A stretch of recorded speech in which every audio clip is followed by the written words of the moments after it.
ഇനി വളരെ ചെറിയൊരു ഹെൽത്ത് ഇഷ്യൂ 2 ദിവസത്തിനകം ശരിയാകുന്ന രീതിയിലുള്ള ഒരു ഹെൽത്ത് ഇഷ്യൂ.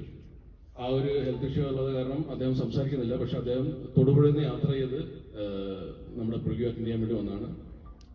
അപ്പോൾ അതിന് നന്ദി കൊടുക്കുന്നില്ല, സ്നേഹം. Thank you. ഇത് നിങ്ങൾ ഒരു ഭയങ്കര പടമായിട്ട് എക്സ്പെക്ട് ചെയ്തിരുന്ന് കാണില്ല കേട്ടോ. ഇത് വളരെ നോർമൽ പടമായിട്ട് കണ്ടാൽ മതി. ഞങ്ങൾ ഒരു എന്റർടൈനിങ് സിനിമ ഉണ്ടാക്കാൻ നമ്മൾ ശ്രമിച്ചിട്ടുണ്ട്. നമ്മുടെ കൊത്തിലൊതുങ്ങുന്ന രീതിയിലുള്ള ഒരു സിനിമയാണ്, ഒരു കഥയാണ് നമ്മൾ ചെയ്തിരിക്കുന്നത്. അപ്പോൾ പറയാനുള്ളൊരു കാര്യം എന്ന് വെച്ചാൽ നമ്മുടെ മീഡിയ ഇവിടെ എത്തിയിട്ടുണ്ട്. നിങ്ങൾ സിനിമയ്ക്ക് ശേഷം നിങ്ങളെ ഞാൻ പെടുത്തുമെന്നുള്ളത് വിചാരിക്കില്ല കേട്ടോ, അങ്ങനെയല്ല. പക്ഷെ നമ്മൾ സിനിമ കണ്ടതിന് ശേഷം പുറത്തിറങ്ങുന്ന സമയത്ത് ഇവർ മൈക്കുമായിട്ട് വരുമ്പോഴത്തേക്കും ഇഷ്ടപ്പെട്ടെങ്കിൽ ഒരു 2 വരി നല്ല വാക്ക് നിങ്ങൾ പറഞ്ഞാൽ നല്ലത്.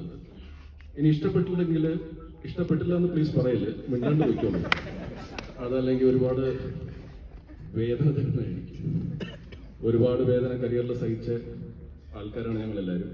അപ്പൊ ഇനിയൊരു വേദന താങ്ങാണ്ടൊരു കരുത്തില്ലാത്തത് കൊണ്ടാണ്. എന്നെ